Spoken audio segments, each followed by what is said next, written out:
ladies and gentlemen, welcome to this evening's live stream.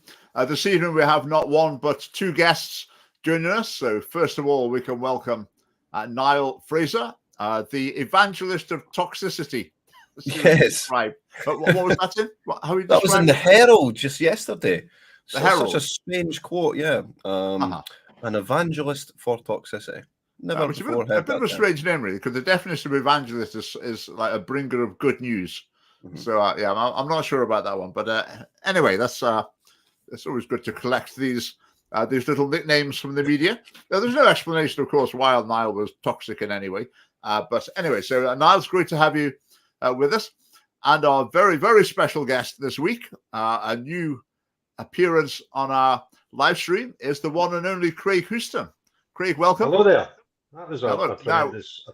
Now, for those of you who don't know Craig, Craig has arrived on YouTube, I think, relatively recently in terms of political commentary, and he's had a very great impact. There's been a real thorn in the side of the Scottish government and has unearthed and continues to unearth all sorts of fascinating things. So he's got some very interesting things to share with us this evening. So, Craig, it's great to have you joining us tonight. Yeah, Welcome. Thank you very much for the invite. I do appreciate it. And I'm looking forward to spending the next hour in the company of you and your comedian friend. Thanks very much. Yeah, now got described as a comedian the other day as well. I was thinking, described as a comedian, I think, who writes his material? Well, it's the Scottish government. And I'll just explain what the Scottish government's doing. And then he gets described as a comedian.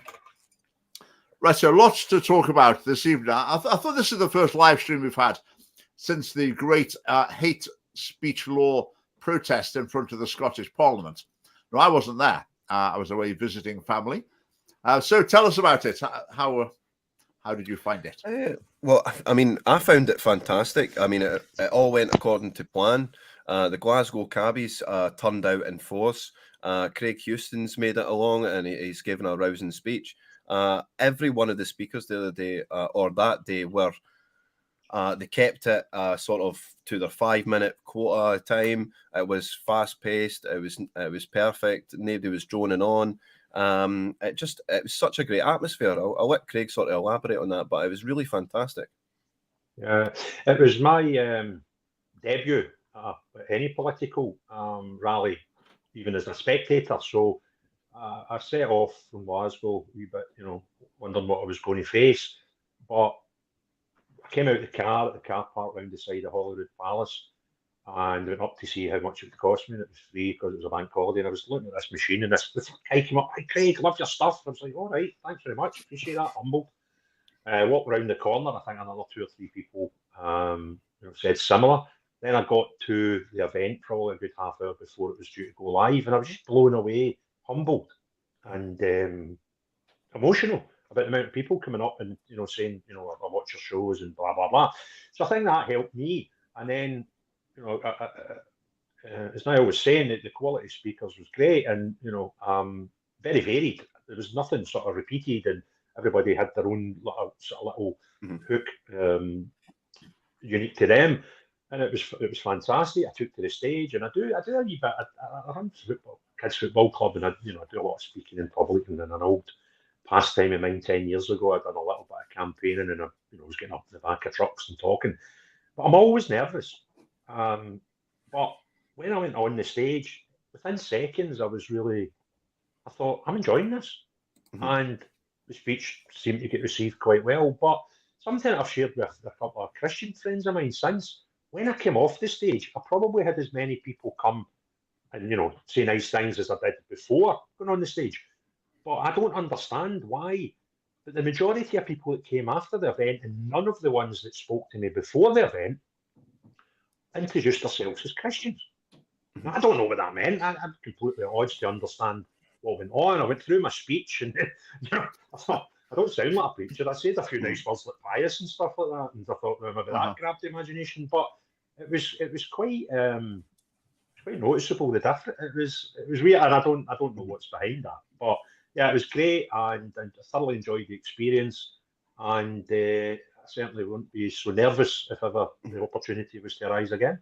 Can I ask you a few questions on it? I mean, it must be really inspiring just coming out the car park.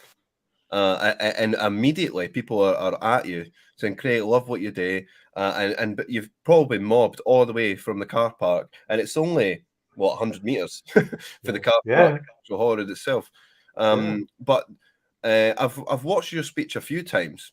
And I think I can actually tell the moment that you start to have fun. But there's a moment where in the speech someone shouts something for the crowd, and immediately that's when I think you turn into, oh, this is actually entertaining. It's really fun. Like when I'm doing these speeches, I always think, well, I'm going to be standing on a stage addressing a crowd, so I'm going to be asking questions. I want a lot of interactions and stuff. What did you think of the actual crowd that was there? They're fantastic in the numbers. I mean, I never counted them. I don't know how you would guesstimate the number, but it was more than I thought. And when we arrived at first, my partner said to me, "There's not a lot of people here." I said, "There's half an hour to go." And even with 5 minutes to go, the crowd was almost as if it was doubling every 10-minute period. And again, the thing that caught me when you looked at the banners, when you spoke to the people, there was people there. And I actually meant to say this on the stage, but I'm glad I didn't go into ad lib because I still have been talking. But make reference to the fact that there was people from a broad spectrum of society there, speaking and as just part of the crowd. And I thought that was fantastic. And you asked about coming out the car and people saying hello. I kind of thought I would get one or two people because I've been around, going to local shops and whatever, and people have came and said to me maybe a couple of 3 times over the period of the last few months, loving what you do and stuff like that. So for it to happen once or twice, I kind of would have thought, that wouldn't have got to me, but it was a number. And the way when you're talking to people and you just know they're talking from the heart, their mouth. And I was really, really humbled, honestly, honoured and humbled by it. And so grateful. And I don't know why, but this bald moaning faced old git decided to do 10-minute moans around about November when Matheson upset me. And it wasn't the fact that Matheson had watched Celtic playing and spent £11,000 of taxpayers' money. It wasn't the fact that he'd done it and tried to get us to pay for it. It was the lies that followed that just inspired me to pick up my phone one day and make a video. And people kind of liked it. And it's went on, and then I went away for the weekend. I had a live podcast to do on Friday night. I didn't go home till 12 midnight on Friday, and I had to leave the house at 4 in the morning to go down to Loughborough for the kids' football competition. So I was like wiped out all weekend. I didn't come home till yesterday. I've not put any videos out for 3 days, and people thought I'd either died, been arrested, or the YouTube feed had got me. And even that, you're thinking, I'm just Craig. You know what I mean? I'm just this geezer with a phone and a platform, and it's very humbling, and it inspired me to do even more. And hopefully, if it makes a difference. Can I ask you just I'll let Richard ask first on it. Yeah, I was just going to say they're doing things online. It's so different. A lot of the time, you're talking to a camera, and you're trying to keep people interested, but you're not getting any reaction. But actually, to be able to stand in front of a crowd that is totally on your side before you start, and all they're going to do is cheer and encourage you all the way through. It's a great experience, isn't it? And I think all the time we spend in front of cameras when it's you feel like you're having to give a lot and you're not sure what's out there. I think you get huge payback. Well, we all get a huge payback, don't we, when we get to stand in front of an audience like that. The thing I say just about the protest is the media coverage was colossal all over the country. Pictures of the protest were very prominent all over the world, in fact. So it's really good. I'm just sort of thinking about I'm on all the viewers that we've got the new Craig. I mean, you've just there's been a straw that broke the camel's back, and you've ended up making videos. What would be any sort of advice that you would give to people who are going through a similar type thing, where there's just so much happening in Scotland that they want to speak out? I mean, what sort of advice would you give to people like that? Just do it. Hit record. Yeah, it's the best advice. I'd started my YouTube channel as a hobby, and I know James English. I love Joe Rogan, and I wasn't wanting to be the next James English or Joe Rogan. I just fancied doing it. So I put a couple of pounds together, rented a studio, and said I'll do this 3 times. And I had a lot of connections with the Rangers Football Club. So my first 3 guests were like an ex-chairman, an ex-player, a couple of ex-players.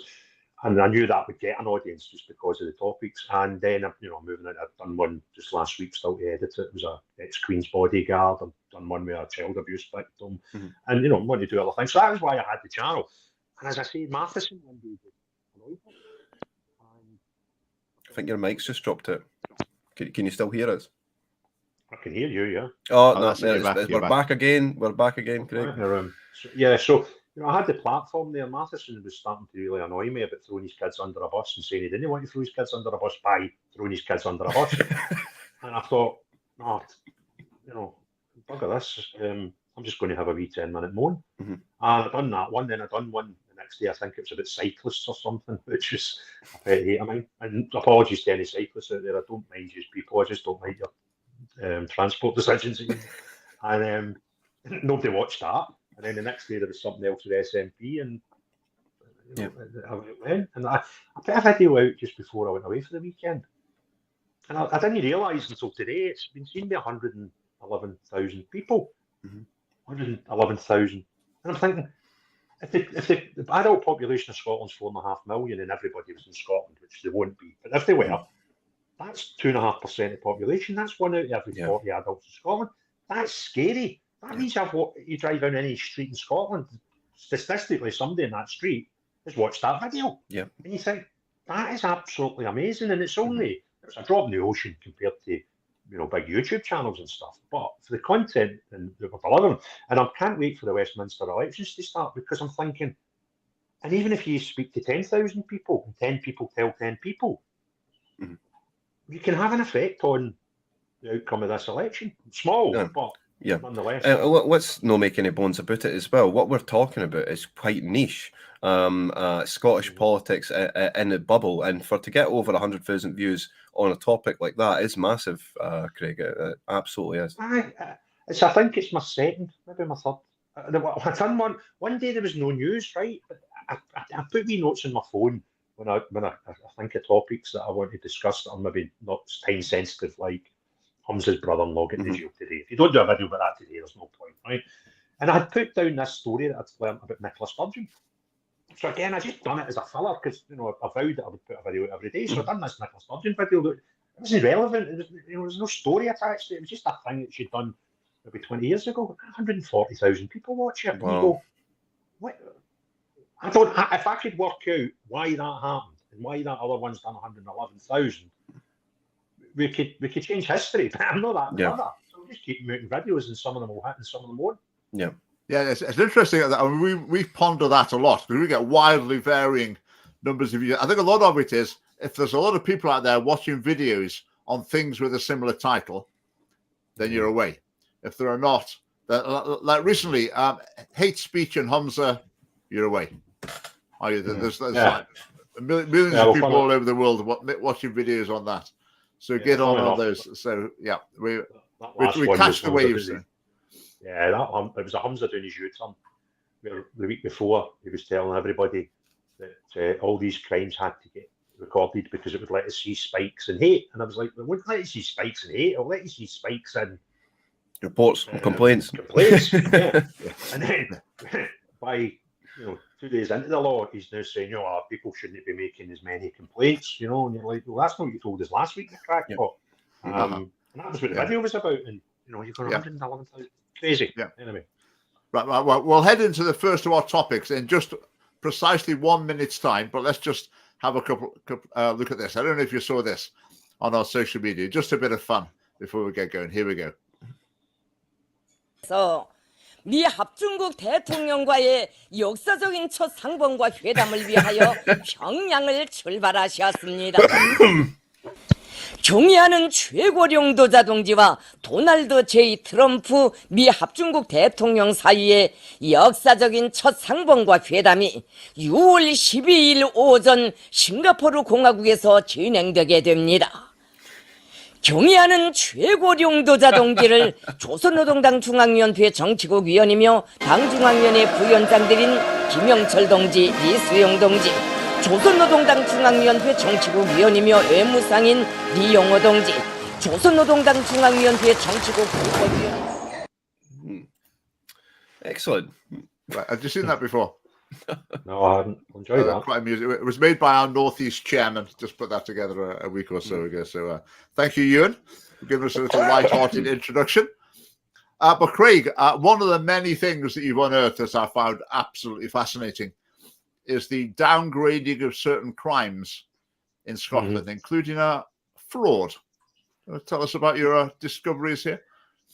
Yeah, it was. How did I find that? It was in a story, and the paper had went with one aspect of it. I can't remember what aspect of it, but there was this list they had. I'm sure it was Express, and it was all these crimes that were getting downgraded, and I was like, that says fraud, right? And there was maybe 6 or 7 different types of fraud. You know, I can't remember exactly, but it was like fraud in a taxi driver by bugging off and not paying, maybe stealing petrol and using Visa cards and stuff. And you go, well, I can understand why they might get, brought down if you and uncriminalised and whatever. But the first one was just fraud with no explanation. So that leaves, and in a normal society, I spoke to Thomas Ross, the KC that I interviewed a couple of weeks ago about it, and he said, well, I know where you were going with this and your fears. And I said, but Thomas, if we were living in a normal society, I wouldn't have any fears, because you would just think £600,000 worth of fraud, nobody would ever decriminalise that. But we're not living in a normal society. We're living in a society like that advert you've just shown us, and where Humza's probably Kim Jong Yusuf next. That's where we're going with this.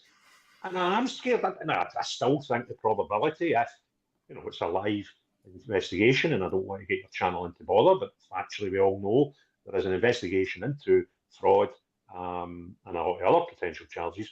The SNP right now up to the value of at least £600,000. So it is possible that could almost get decriminalised, and you wouldn't have a criminal record and go to jail for it. And I think the probability of it would be very low, but it's there. It could happen. Yeah. So just to clarify this, so the police are saying this fraud is now something where they could give you a warning, basically, an official warning. An official police warning type thing. I can't remember. It was a PRW, police registered warning. Yeah. I mean, it does seem a bit bizarre that they could place a category as broad as fraud within that. I mean, it does seem strange. Maybe it is just one of the very many strange things the Scottish government does. But one thing that the newspaper did pick up on, assault without injury, it has been brought down a level. But there was a case, I'm sure it was Aberdeen, where a woman was hurt. She was assaulted and hurt. She had an injury, I think she had a black eye and bruising on her arm. And the guy got a police recorded warning, which shouldn't have qualified because the woman was injured. So you go, well, they're already making excuses, to swing stuff and downgrade a crime already. So it's a whole bizarre situation, and I don't understand it. The police have told us that after an experiment up in the northeast, that they won't be even investigating a lot of crimes unless the victim can supply some evidence. It won't even get past the person in the telephone. It'll just get filed away somewhere. And if any evidence comes in 6 months from now, maybe another burglary of the same type, there's fingerprints or something, I don't know, it could then get pulled back out. But they're now saying there's a lot of crimes that we just won't investigate. And now there's a load of crimes that even if we do investigate them, we're not going to criminalise them. We're just going to give you a police-recorded warning. The woman in Aberdeen, this wasn't the thing of the trans rally thing, was it? I think it was. It was at a rally, yeah. I remember that one, yeah. Well, the guy got a PRW, where evidently the woman was assaulted with an injury. But, you could get a PRW for assault without an injury. So no one would want to suggest that the police who go around with their transgender flags, etc., are in any way impartial. I mean, they do their very best to appear as if they're biased. But, well, we can't know. The thing was that, I mean, even an assault that doesn't cause injury, that is not okay. I don't want someone walking free if they assault me, push me over and punch you. Just the fact they haven't got any demonstrable injuries at the end of it. Well, this is a thing. This is a thing that's bothered. See, I've got a daft mind, right? These sort of things frustrate me, and I'll lie in bed and worry about them, right?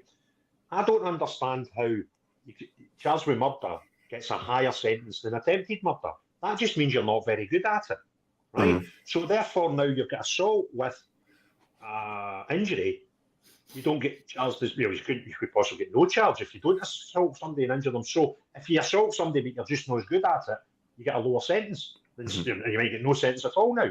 Yep. Somebody that actually does what they intended to do and harm somebody. So the whole thing that just doesn't make sense to me. How you can get a less of a sentence for being rubbish at something. Do you think this is more indicative of the Police Scotland sort of moving towards more ideological policing and more or less physical policing?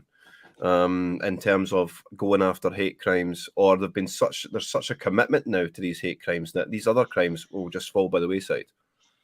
I think it's probably it could be just down to manpower and simple arithmetic. That the level of crime in Scotland will probably not change much year on year.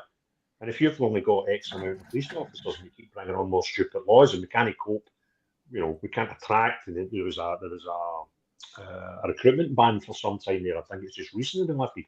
So you're not getting the amount of police to police what we've already got. Then something's got to give. So I don't really know. But it's interesting what you say about the manpower. I mean, we went through. Richard's got a non-crime hate recording incident on himself, and we went through exactly what that entailed. And the PC literally went to his desk, watched Richard's video for 15 minutes. And then took notes. And this is all because of some complaints. So see, this is the actual manpower here. A PC's had to take 50 minutes out of his day to watch Richard video, and then take notes on it. Yeah, but that's even another thing that bothers me. And again, it's something I spoke to the KC about, the Murdo Fraser thing. That now this guy's been a KC before that, defence lawyer, right? And for 40 years he's been involved in law, and he didn't know about these lists for non-crime hate crime. So when this story came out about Murdo Fraser, he knew there was a similar thing in England because there's a case in England where they'll stop it because it's it has stopped now, more or less. Yeah. So Thomas had sort of suggested that to me. So, but a week before it, we were doing it. Then a week, as soon as it happened, I mean, the top two were always going to be J.K. Rowling and Humza Yousaf for complaints, right? So they get crazy amounts of complaints about them. And then the police tell us that they are not recording them on a hate crime, non-crime, hate crime list. And you think the whole thing's just, the wheels are falling off it. It's only, fortnight old? It's unbelievable to think that Murdo Fraser's been put on a list without his knowledge. Richard Lucas has been put on a list without his knowledge. And yet these guys have had a tsunami of complaints, and yet they won't even go near a list. Yeah, and the mad thing is Richard nor Murdo Fraser should be on a list, right? Exactly. That's where we should be. Yeah. So we can't say it's no fair because they're not on a list, but it just shows the ineptitude of the whole process that Richard's on one, Murdo Fraser's on one, and two of the people who've had the most, and probably the most ever, that will get reported. Yeah. The police are saying we're not got one. I don't know if you know about mine, Craig. I mean, the thing with mine as well, they recorded as a hate non-crime hate incident, but they sent the hate concern report to the school where I was working without me knowing about it. So the head how far back was this? This is 2018. Wow. So the headmaster at the school I was working at, Merkston Castle School, he got from the police a document that said hate concern, Richard Lucas, homophobic, whatever, because I made a video saying children need a mum and a dad ideally. Yeah. Absolutely beyond the pale. I mean, but the thing with Murdo, what I say to Murdo Fraser though, is recorded hate incidents like that. That was the policy in England until June 2023. So until 5 months before, that's what was happening in England, and it only stopped in England because there was a legal challenge against it. But this is what happens from now. Things go on in England for years and years and years, but then eventually they might stop. But in Scotland, they don't. They keep going. I think in Scotland we're stuck with it, Rob. This is one of these great unknowns, right? I run a kids' football club. I started the club about years ago, and we've got about 30 volunteers like myself. And we all need to go through Disclosure Scotland PVG checks, quite rightly so. What's going to happen? I've got one, but you only get it for 3 years, so I'm probably halfway through mine. So anybody new that I get in, we obviously need to do a fresh one, and every the 30 of us that have already got them renew them in a 3-year cycle. Am I going to struggle now with PVGs because I might have one? I don't know. I mean, there's cases where they have come up on this. I actually asked Disclosure Scotland. I did a subject access request and said, right, what would you send to someone who did a PVG check on me? And they came back basically nothing. Well, not basically, absolutely nothing. They'd have to say. But do I entirely believe them? I mean, is there some other communication that just gets sent out? I don't know.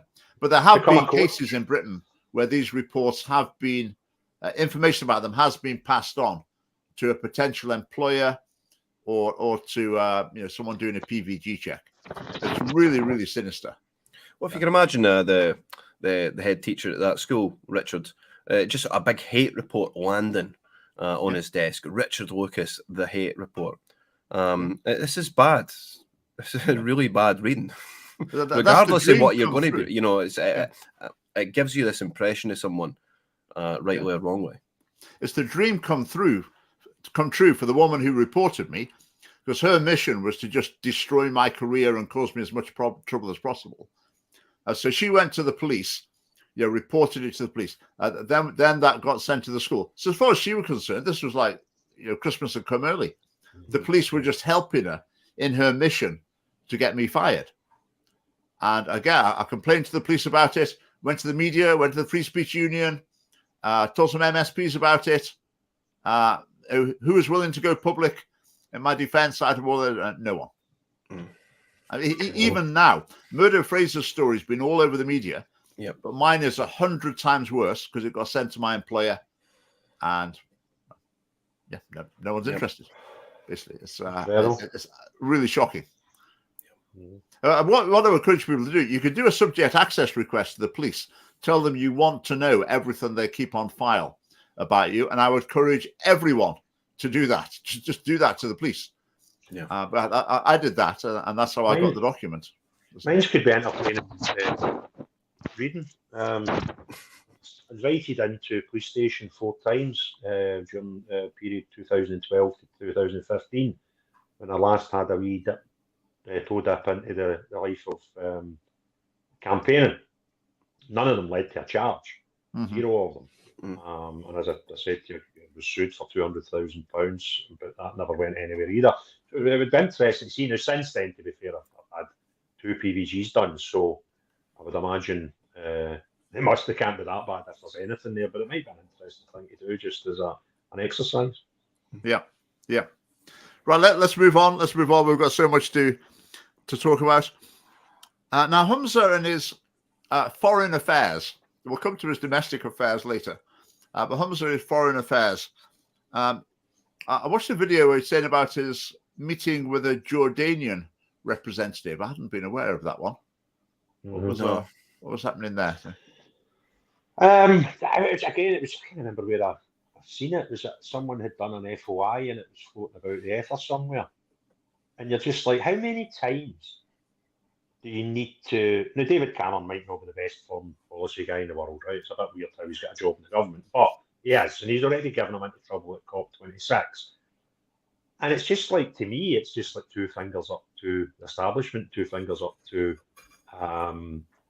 Westminster, 2 fingers up to anything that's got a UK flag anywhere near it. Yeah.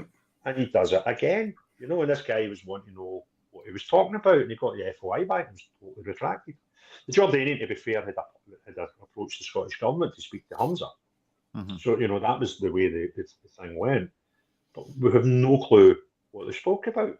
And that to me is a bit scary, because the Jordanian diplomat leader or whatever was wanting to meet you, and it was redacted, then that kind of scares me. And it reminded me of my own FOI when I found out a lot of the information about the Gaza donation.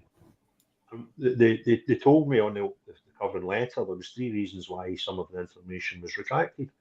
And one of the reasons was it would break down relationships between Westminster and Holyrood. And you're thinking, what's the stuff we need to know? Yeah, exactly. What are they saying that's so bad that could potentially ruin the the relationship between two parliaments. Yeah. And this was similar reasons for given. Like, this is just bonkers. While I've got you here, Craig, you know a lot about this Gaza donation. Am I right in saying there was an extra £50,000 greenlit at the last minute? It was originally £200,000, and then it went to £250,000. Yeah. All the FYI I got was about 49 pages, and it's still heavily redacted, right? So God knows what you could find out if they give me the full. I'm still waiting for stuff back for it, by the way. So there might be a part 40 of this journey. And all the way through, the advice given was talking about 100/200,000 pounds. I think Humza went originally saying there's a water shortage. So that's why they recommended UNICEF, because UNICEF were doing a campaign for fresh water at the time. But all the correspondence, emails going back and forth, 100/200,000. And then Humza just the gold dust email was the one where Humza sends to his office and said, "I'm meeting UNWRA next week, so we'll just give them the money. We'll give them 250,000, which was the first time this extra had been lumped on, and we'll basically, I can't remember verbatim, but along the lines, we'll worry about the budgetary issues later." See, this for me is just it's so it's a great sort of symbol for what Scotland's like. You know, Humza can just say, you know, click his fingers and get an extra £50,000. Now that is an annual wage of someone in the middle class in Scotland. £50,000. That's like 2 nurses' salaries almost. That he's just clicked his fingers and received, and then we'll worry about it later. This £50,000 is a lot of money, a heck of a lot of money. At no point in the documents that I've got did they even agree to £200,000. But there's always this mention of 100/200, so we'll get either or. Now, it does mention further down that there was a ministerial decision already made to give to UNICEF. But even that sentence doesn't say whether it was 100 or 200,000. So it could be. I don't have enough evidence to suggest it was only the 50,000. It might have been agreed 100,000 to UNICEF for all I know. It's very presidential, isn't it?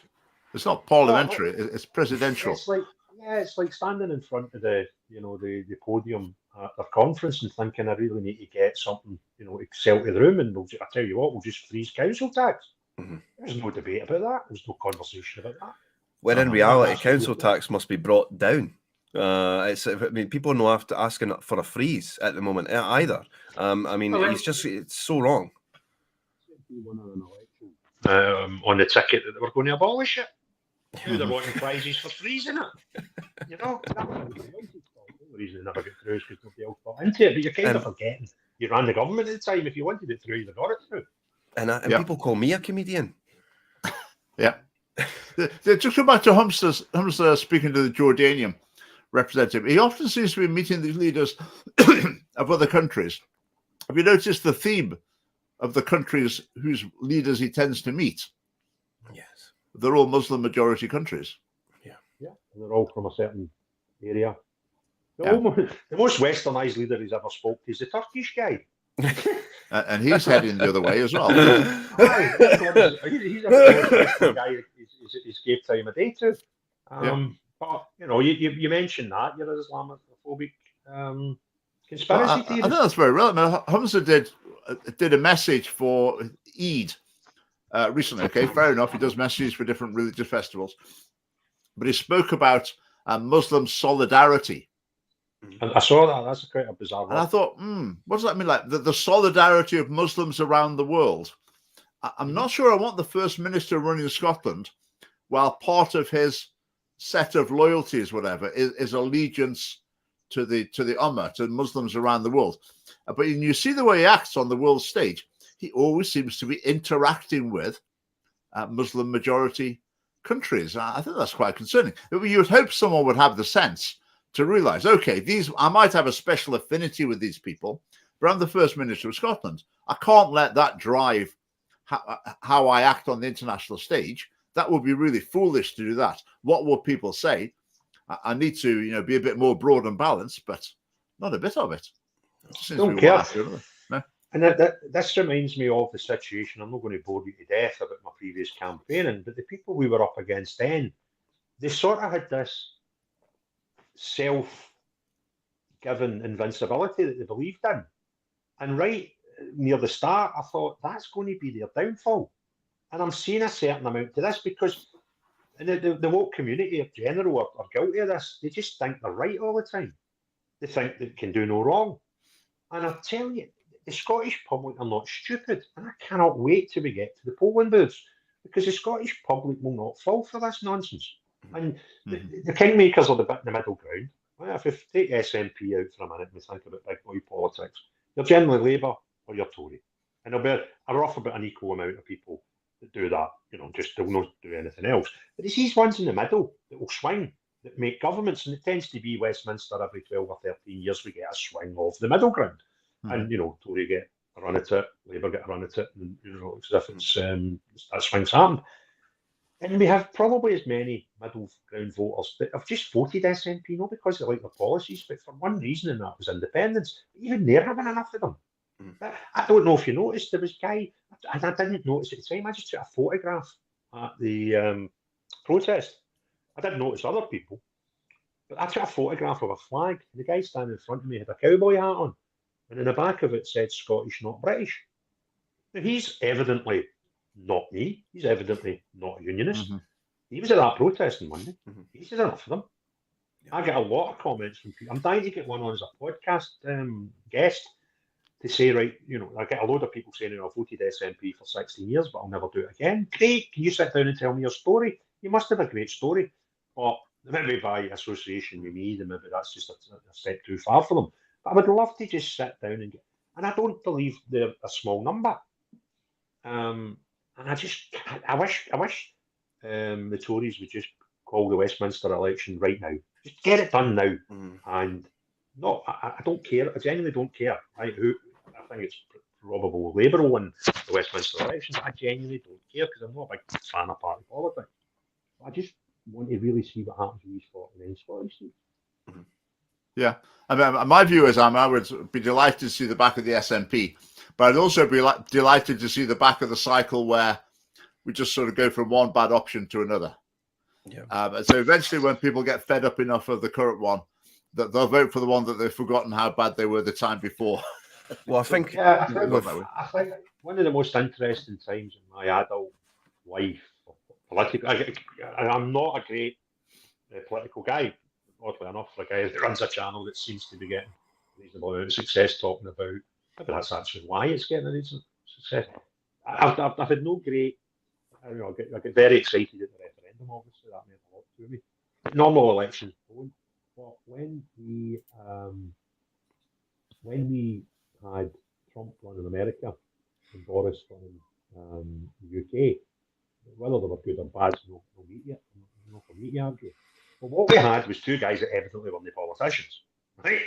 And I loved it. I kind of liked it. I thought, this would be great. Let's have an election where we don't have politicians in, and just have a wee guy from Sheffield that used to be a coal miner sitting as a speaker at Westminster and just get the bloody job sorted. So to test the notion that you can have 200 people sitting as members of parliament for whatever party and they all buy into the same manifesto, that kind of doesn't make sense to me.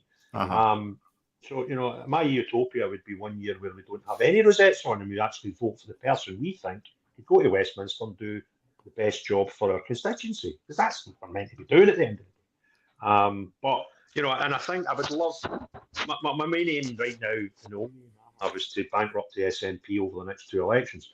And then after that, we can go on with the big boys politics. And if that changed the landscape for new parties, for smaller parties, then great. I'm all for that because I really don't care about Labour, Tory, or them. I don't get excited by them. But right now, I need Labour, I need Tory, and I need them in certain areas of Scotland to get voted in, so we get shot of them, and then we can go on with trying to make Scotland a better place. That aligns with my dream. My dream is Labour wins. Obviously, we want this family party to do as well as the can, and we want MSPs. We want to be the government even one day. But in the short term, next elections, Labour will win in Scotland, Labour will win in the UK. And what I want it to all go horribly wrong for them fast enough so people don't think, maybe those Conservatives or the SNP, maybe they're the answer. Let's get them in and give them a try. And I think Labour's going to have such a nightmare set of issues to deal with. I mean, virtually impossible issues. I think that could happen. Yeah, and I know I may be shouting crackers at sometimes, right? But I genuinely believe if we tactically vote in 2 elections, next Westminster and the next, Scottish election, looking at the accounts, and I'm not an accountant, right? But I know my way around a spreadsheet. I don't understand how they can have lost money 2 years in a row. They've got an election coming up. They've got a big black hole as it is just now. If we can get their shop money decimated and we can get into the levy that they take off their Westminster MPs, I don't see how they can carry on as a business, as an entity. And then when you sometimes things you drop in and you think, I don't even know what they're talking about, and then it makes sense further down the road. And I'm not suggesting this is true. It's not a conspiracy theory. It's just a thought. How many times before the last 2 years did you hear anybody talk about the SNP in the name? And how many times over the last 2 years? I can think at least 3 where they go, do you know what, see if we could do it all again, we'd probably not have nationalists in our name. And I'm thinking, why are you talking about a name change? Why is that now even a topic? And I'm thinking, do they know that the game's up and there'll be the Alba Light party or something? Yep. Once they run out of dough. But I'd love to bankrupt them, I really do. Bankrupting them, the sort of name of the game. I think we've actually maybe got one more cycle of this 2-party system. I think you're right in what you're saying, Craig. This next general election, or you're half right. I think this next general election, Labour's likely going to scoosh in because of the anti-SNP sentiment.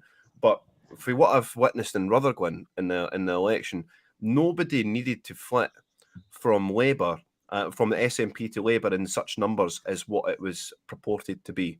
So this tactical voting messaging, it really did land home, and a lot of people went to Labour, but it didn't need to happen in such numbers because the SNP are being decimated, without Labour's help.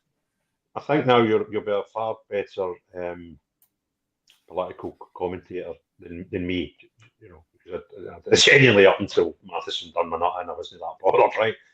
But is it fair to say though that by-elections you tend to get more of a protest vote, and you might get swings that you might get a swing going that way, but it's exaggerated when you get a by-election, because very rarely will a by-election interfere with how Westminster or Holyrood are set up. Is that a fair comment?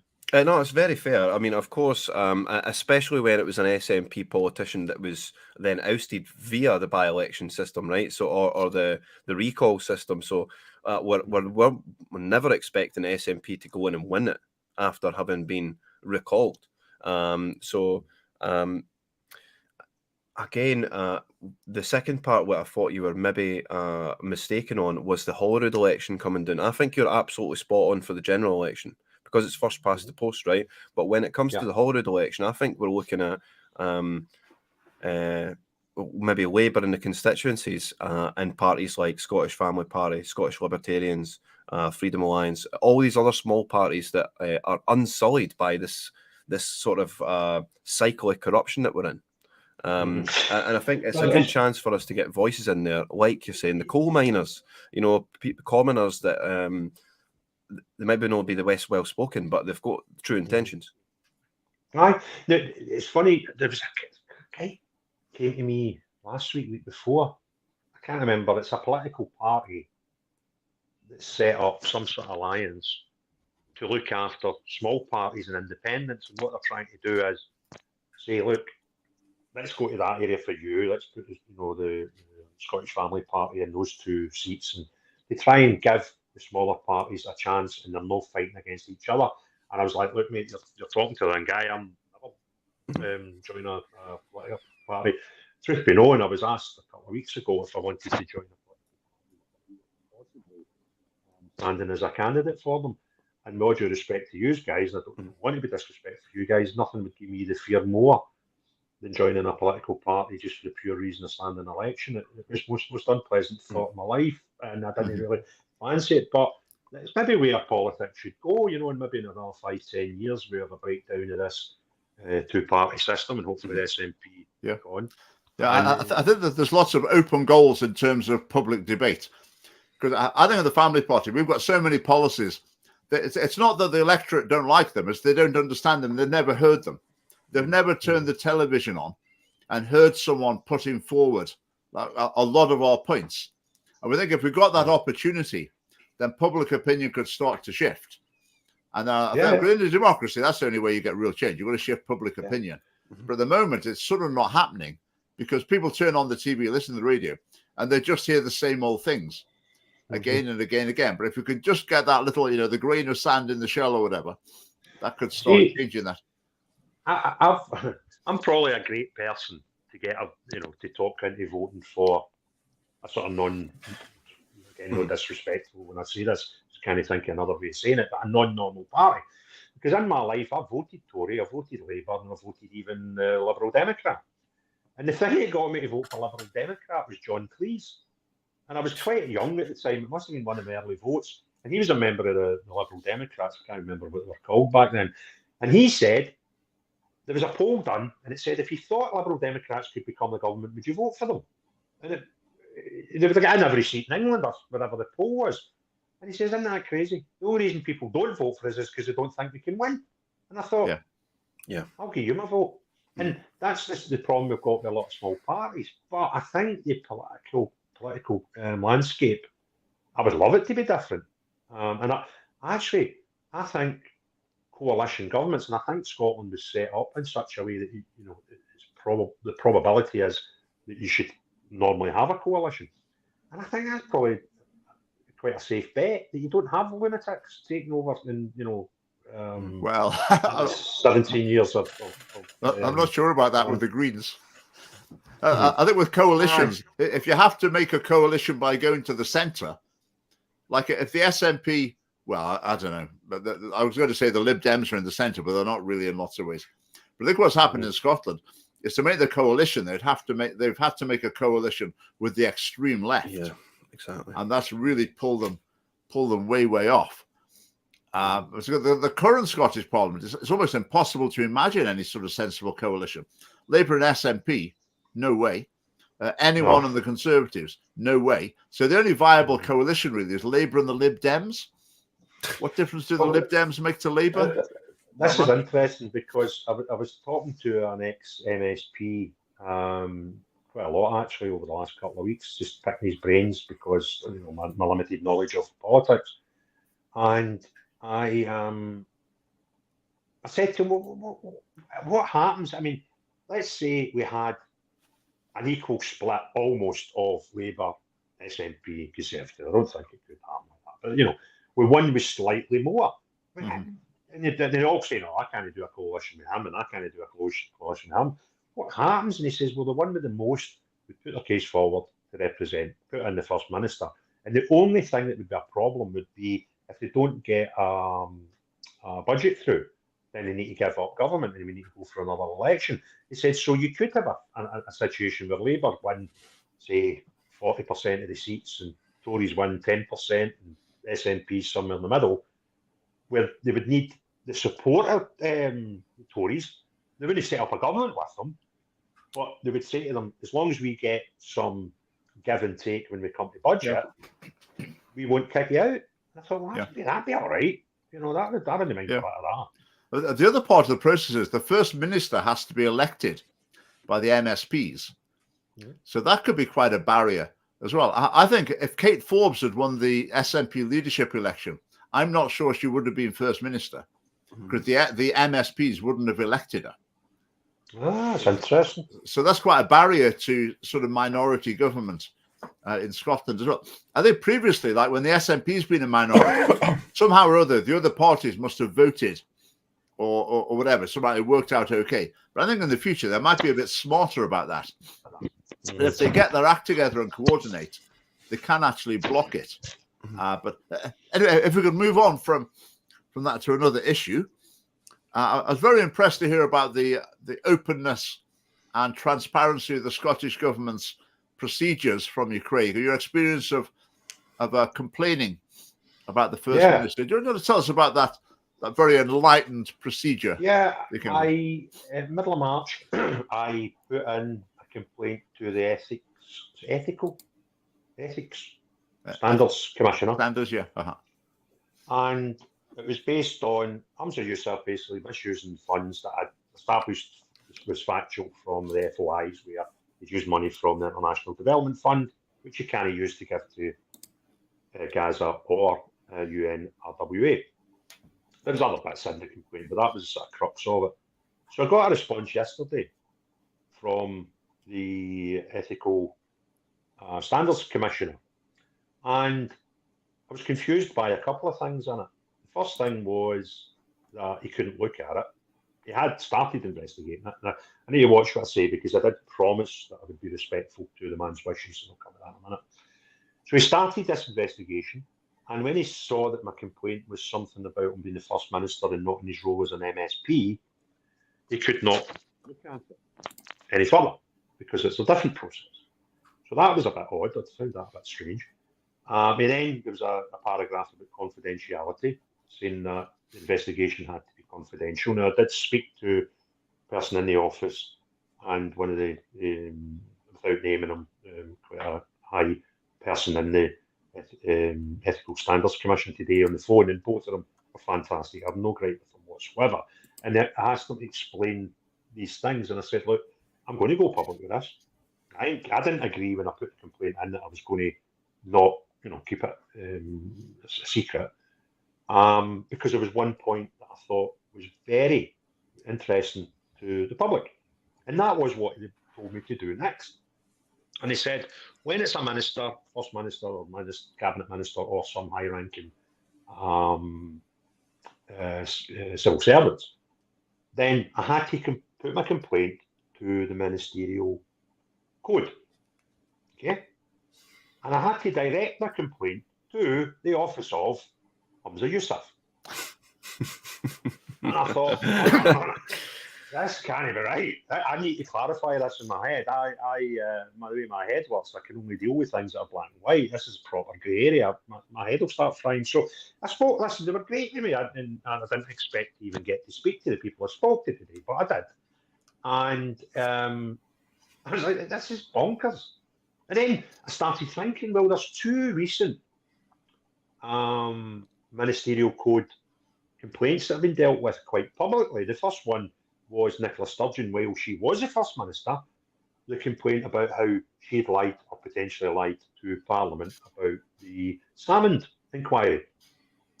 And we were told that there was this independent inquiry set up that didn't actually say she hadn't done anything wrong. It just said that she couldn't remember, which I thought was bizarre. And someone's tried to get the an FOI to look at the stuff that came up on the inquiry, and they've had to go all the way to court of sessions, and they've still not seen what was actually said. But so then, when you think about that complaint must have went to Nicola Sturgeon, and I would imagine she had some input into setting up this independent inquiry. And then the second one that I thought of was the Matheson current one. I believe they've found, one way or another. We've just not been told yet. And I remember Humza Yousaf telling us, someone asked him, did he deserve to be sacked? Should he be sacked? And he said no, because he's a good guy that just made a mistake. And I'm thinking, hold on a minute. That complaint must have went to Humza Yousaf, who set the ball rolling, right? Now, if that isn't you setting prejudice on a bloody outcome, be sitting there as a guy that's the governor saying, oh, he's a good guy, he shouldn't lose his job. If that's no prejudice in the outcome of an inquiry, I don't know what is. Yeah, and exactly. I just think, this is total bonkers. Yeah. And Nicola Sturgeon changed. Now, I don't know at this point what the process looked like before 2018. So I don't know if this was her doing or not. But in 2018, when she launched this, it was your usual buzzword soup that you got flung in a plate for, or salad, I'm not sure. So it's right, wrong, that's his soup. So that works better in my head. Just all this, excuse the language, shite flung in a piece of paper, right?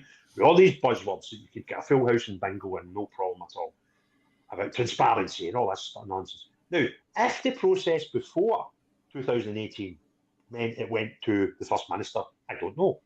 Now, if it did, that would have been a great opportunity for her telling us about how transparent the government was going to be going forward. This was a line in the sand and all this nonsense. To change that and actually set up an independent body.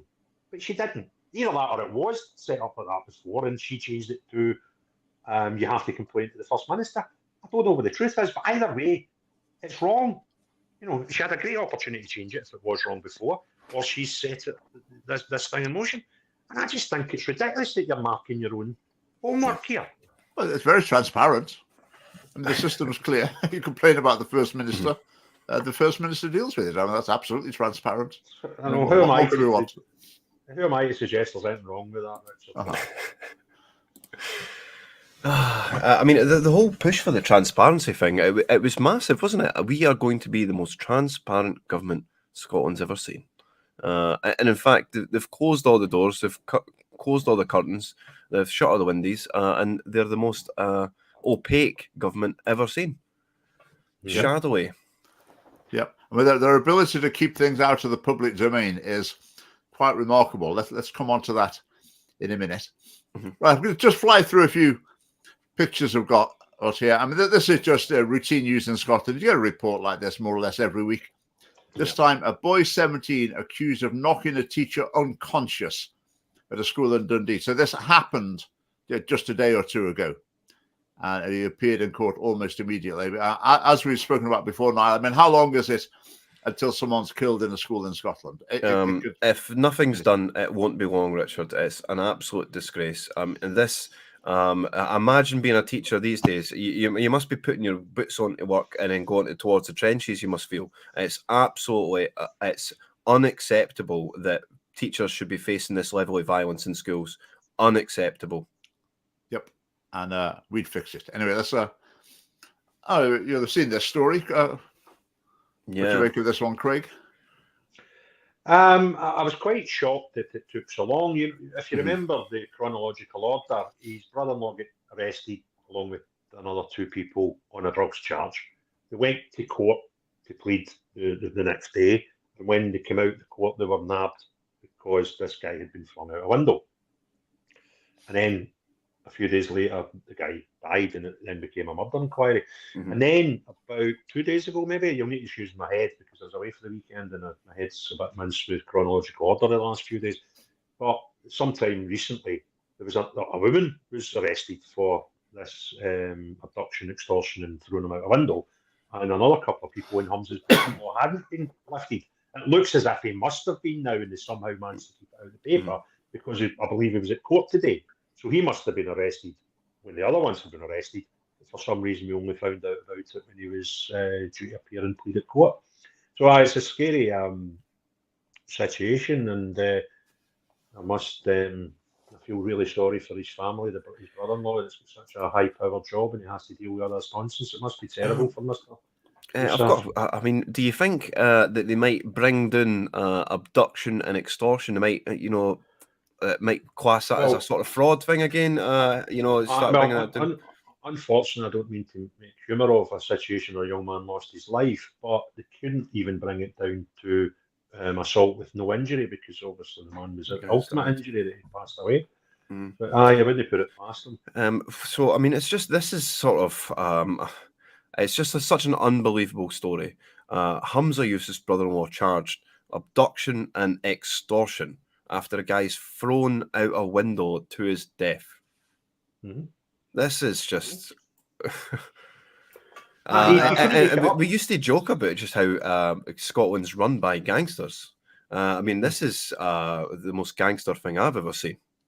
I mean, it could be that this black sheep of the family is entirely different than the rest of the family, which is very difficult for them. But yeah, I mean, Humza Yousaf's connections and over the years have been concerned about it.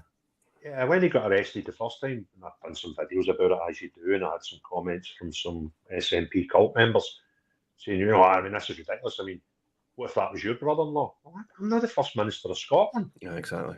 And again, this is something that you need to consider. I'm not the First Minister of Scotland that sits in a cabinet with the person who's in charge of prosecuting everybody in Scotland. That's another whole bag of worms over there. But that's not me. I don't sit next to this person once or twice a week in a cabinet meeting. who could prosecute my. And that again, I spoke to Thomas Ross at KC about this before I done the interview with him, and he was like, "But to be honest with you, Craig, the chances of her actually having to deal with something like a possession or cannabis or whatever is very, very light." I says, "Thomas, you could be getting a murder charge." Aye.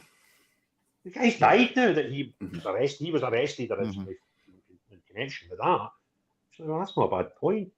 That's not Dorothy Bain's fault. That's the process's fault. Dorothy Bain didn't decide in 1999 that we should have this situation where she's got 2 jobs and you sit in the cabinet. She just ended up with a job. But it's just ridiculous that this case is there. I'm trying to have the party of getting, the branch forms going, and Nicola Sturgeon, up until the minute, she obviously heard she was getting arrested and threw the keys in. She was sitting in cabinet meetings with this woman who's head of the prosecution service in Scotland. Yeah, well, which follows on from the previous story, doesn't it? I mean, it's just systems that if you've got some sort of international expert in this area to look at it, they'd say, "Whoa, you can't have a system like that." At the very least, people will think they'll be very concerned about conflict of interest. At the very least, that's going to be. Well, do you think Humza hasn't had a conversation or will not have a conversation with the head of the police about what's going to happen to his brother-in-law? Are you serious? I would say, come on.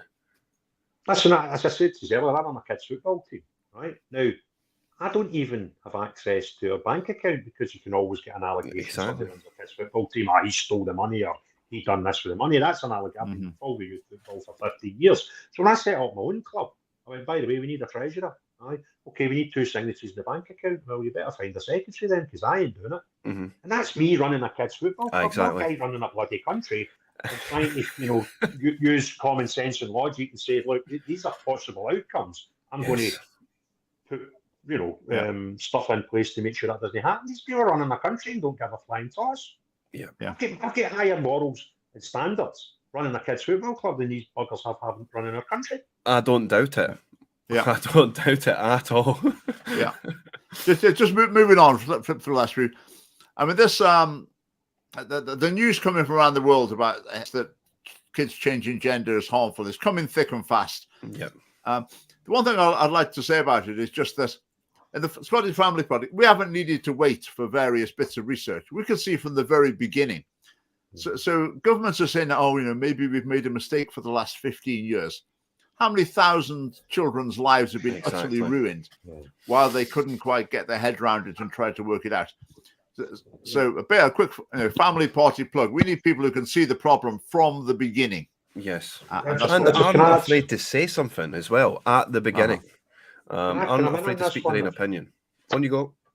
I had a conversation. I love conversation. Conversation is one of the great things about being a human being. And I can't remember how it came about. I'd done a video about something, and this guy contacted me who was homosexual, and he was talking about trans, and he says what they're trying to do. It was a great line. Trans away the gay. Yes. Right, and his theory was, particularly in America, where they do horrific things to children and stop them getting puberty and stuff like that, really bad stuff.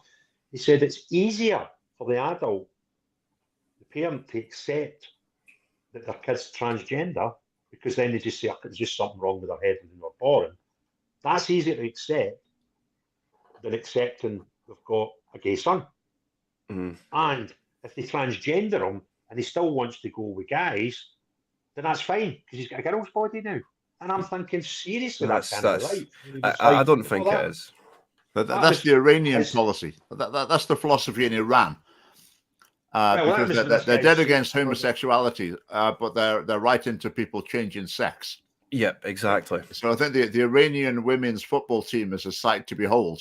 Well, obviously, it'll be a crime to be homosexual in Iran anyway. So, I mean, what a loophole that is just to claim that you're a woman. Great loophole. And this is... That wasn't me, by the way. Just for total clarity, I was up near Dundee, but it was 3 days after that. I went up to Montrose. I passed through Dundee. I didn't go. That's your handwriting, though, Craig. That is your handwriting. I've seen your handwriting, and that is very similar. I know how to spell Islam. Just to say about that, what happened with this basically is that the 1st of April came, hate speech law was enacted, and then this was done like on the very day maybe. So the very first day, just when Humza Yousaf needed to respond with something, he came back with, look what someone sprayed near my house. Yep. Now, my take on it is I would say like 98% probability that, yeah, someone did that. Humza, you've got every sympathy. That's some like thug who did that. That's a really terrible thing to do.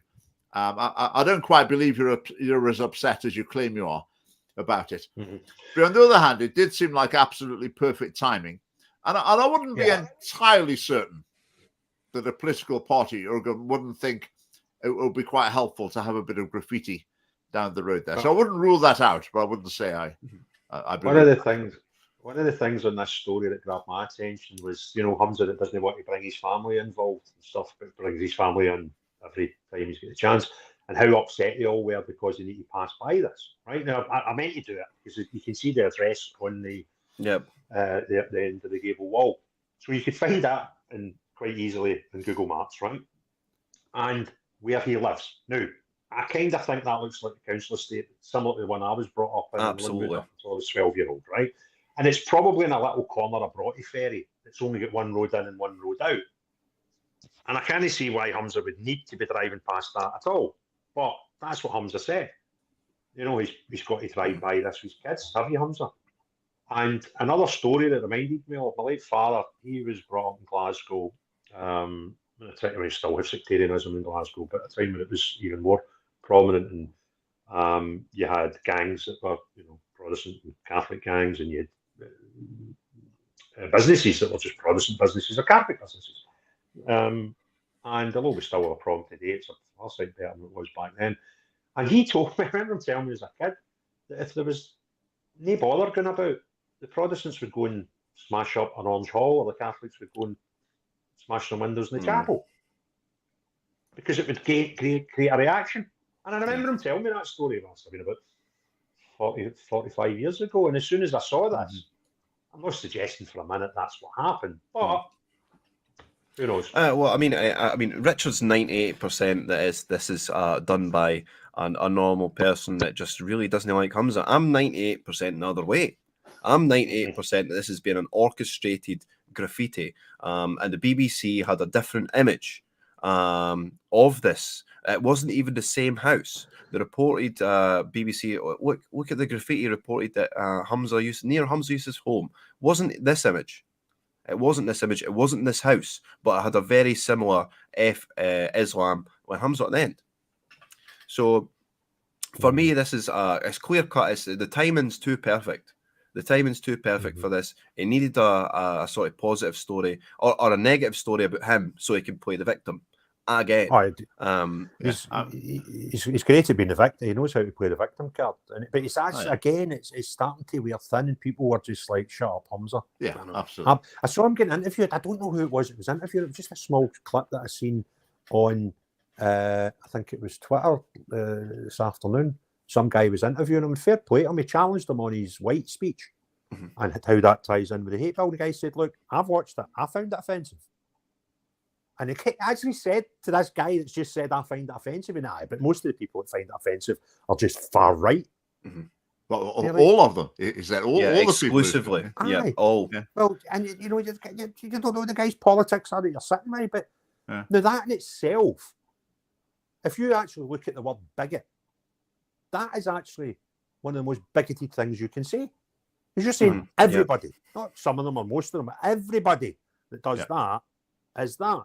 That's bigoted. That's a bigoted thought you've got. Yeah. So, if I call Humza a bigot, I'll be an Islamophobe again. That's a quick picture from the protest. That's ended up in 34 publications around the UK so far. That's our Berwickshire chairman, Hamish Goldie Scott there. How we got that tape off his beard, I don't know. Probably needs an anaesthetic. But, this one as well, right? That's an interesting. I'll just give the background, then you can say what you think. The father of an SNP MSP, so nothing to do with the MSP. It's his father.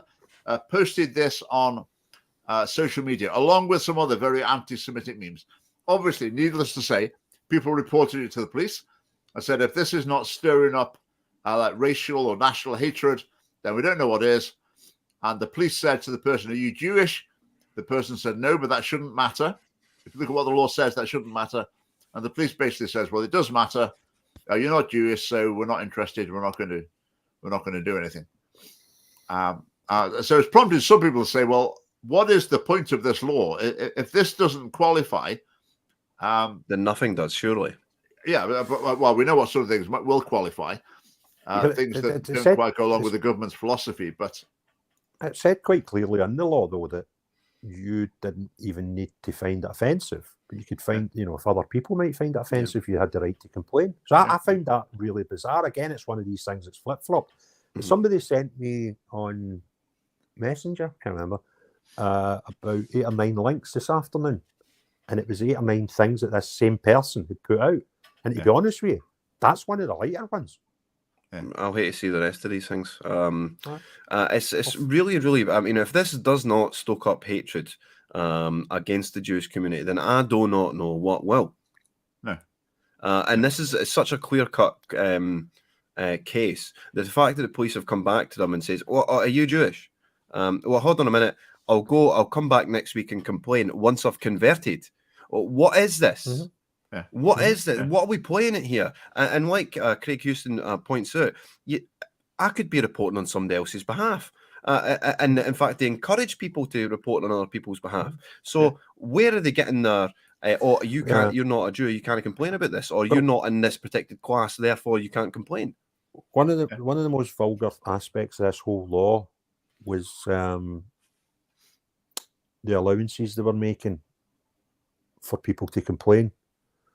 And I think the most horrific crime that you may in your whole life have to report as a victim must be sexual abuse, whether that's a man and a woman, woman and a man, or an adult and a child, right? It must be absolutely horrific. And I'm quite sure once you've got the courage up to walk through that door or dial 999, there will be support mechanisms in place for you. But it must be a harrowing experience. The only crime worse is murder, and you'll never get to report your own murder. So it's the worst crime I can think of that you would have to report. But with this, they've made allowances to make it easier, and you can go into the sex shop in Glasgow, you can go to the mushroom farm in Fife, or wherever it was, Midlothian, whatever. And I'm like, they're encouraging, they're making it actually easier and making allowances for people so they don't have to go through the pressures of walking through a police office, right? But you don't make the same allowances for people that, in my eyes, are victims of the worst crimes in humanity. It's amazing. If you go to the front page of Police Scotland's website, you can report hate crime. I think it's maybe domestic abuse or sexual assault, maybe, and that's it. If you want to report that, like, someone's punched you or broken your house or whatever, you have to go searching through the website to find it. But on the front page, like, hate crime is front and center. This is what we want to know about. I've spoken to a police officer that I know. I said, it seems to me that the police emphasis is hate crime, domestic abuse, sexual assault, because that's what fits their sort of political philosophy. And he said, yeah, that's absolutely right. Now, obviously, sexual assault is very, very, very serious, obviously. But the reason that they put it up there front and center is because basically the Scottish government is extremely feminist, and they think that's part of the feminist cause. So hate crime, that's part of their political philosophy as well. Domestic abuse, that's part of their feminist cause as well. So they go front and center on the front page of the Police Scotland's website. What I said about this before it came into law, I don't think we've got the figures to stack up enough evidence to suggest whether I'm right or wrong. But being a football fan, there was a similar bill that caused a bit of grief called the Offensive Behaviour in Football Act. And what happened there, and I'll not start getting into old firm rivalries and all that stuff, right? Because that's not what I'm here for. But there was one set of fans who welcomed the bill because they thought the other set of fans were going to be arrested in great numbers. But that didn't happen. Because what happened was these fans that everybody expected to get arrested actually thought twice about what they were doing. Whereas the other ones who thought they were so correct all the time never changed a single thing. And the figures were either almost 50-50 or slightly weighed in the favour of the people who thought they were going to benefit from this act. And I predict we'll see the same with this, because if you look at somebody like those two guys who have got a following online and you understand the law, you will not deliberately go out your way to break the law. And I'm not suggesting you would have whether this hate crime is a law or not, but you are careful with how you say things and careful how you present things. But if you're woke, for example, you believe, because your wee bubble tells you that, because you're surrounded by other woke people, that you're righteous and correct in everything you do. So you will never change what you say or how you present something, because you cannot, you're incapable of believing that you might even have a small chance of being wrong or hateful. And these are I think as time goes on and things settle down a wee bit, J.K. Rowling and Humza aren't the only people getting complaints about them. We'll probably see in the 6 months, 12 months, if we actually look at what these crimes are, it would be far-right guys putting Nazi emblems on pub doors and stuff like that. These people think they're going to get arrested. It will be people on the woke side, and they'll be completely baffled as to why this is happening, because the law is the law, and you can write all the laws you want, but you've got 3 gates to jump through before it gets a conviction. You've got to get the police to arrest people and have enough evidence to stick it up to the prosecution. They've then got to look at it and think, well, there's enough there to get a guilty verdict if we put it to the 3rd level, which is the court. And then the court have got to decide, either by a judge or your peers, if it's a serious crime, that you have committed a law. And I've got faith in the Scottish people. Even coppers are Scottish people, and some of them will think this is a lot of nonsense. If they thought that before it went live. And what you'll see at the end might not be a lot of convictions, and the convictions that do get convicted might be a lot different from where the lawmakers suspected they would be, because they can't do all that. They can't arrest people, prosecute them, and give them a guilty verdict. That's down to other people. Yeah. Well, we need to wind up soon. We'll just finish quite quickly. I'd just say my Humza Man, Myth and Muslim lecture is going on tour over the next couple of months. So I think Edinburgh, Aberdeen, Dundee, Greenock, I think. So watch this space. I kind of recommend that lecture enough. Thank you. Kilwinning council by-election, Ian Gibson is our candidate. I think Ian is watching tonight. I think I've seen him in the comments. So Ian, best of luck with that. He'll be campaigning away. Right, just to finish, we talked over the last couple of weeks, we've talked about this report of 2 SNP politicians having an affair during lockdown. We've talked about cash in envelopes and the idea that this has been given by a wealthy family in order to get someone to become an elected SNP representative. They didn't name the names in this report. Apparently, Humza Yousaf knew the family involved, where this cash was being handed over. That's now part of the police's investigation. We know also that there's been an accusation that Anam Quasar's selection process was rigged as well. So these times match up. So it might not be too big a jump to think that maybe it was she was the beneficiary of that. And then have you seen this? Yes. It's floating around Twitter. Is that affair? Is that resurfaced again? I just saw it a couple of weeks ago for the first time. Yeah, fascinating stuff. That this person, I believe, since passed away, unfortunately, was so adamant that she was speaking about this and saying how it had been on for a while, and then the newspapers who had the story suddenly stopped talking about the story. But there's too many dots there. Coincidence. It would take a lot of coincidence to not have those dots being correct, which is quite something. And I'm not going to sit here and tell you Yousaf had an affair and he had an affair with this person, but it's a bit scary. Well, what's scary is the husband tried to report the affair, Anam, and what happened? Oh, more gangster tactics. Somebody shows up at his door and intimidates him. Oh, suddenly, I'm not going to bother reporting it anymore. And now the papers are not going to report it. Nobody's reporting this. Well, it was the Daily Record that was running with it, and they were going to try and get 2 or 3 days out of it, and it sort of stopped after day 2. And then the police did admit that there was an altercation at the family home, which was suggested might have been brothers-in-laws against the husband. Who it's all has just a now bit got murky. a track record for extortion and abduction. Oh dear. Adam's, just to clarify, Adam's husband, I mean, this fact that people turned up at the door, that this was reported in the media. It wasn't named who it was, but the thing. So basically, every part of the story we've just told you has been reported in the media. Just the names have been missing. This tweet I just came across the other day. Alison Balhari, as we heard, sadly she died in middle of December.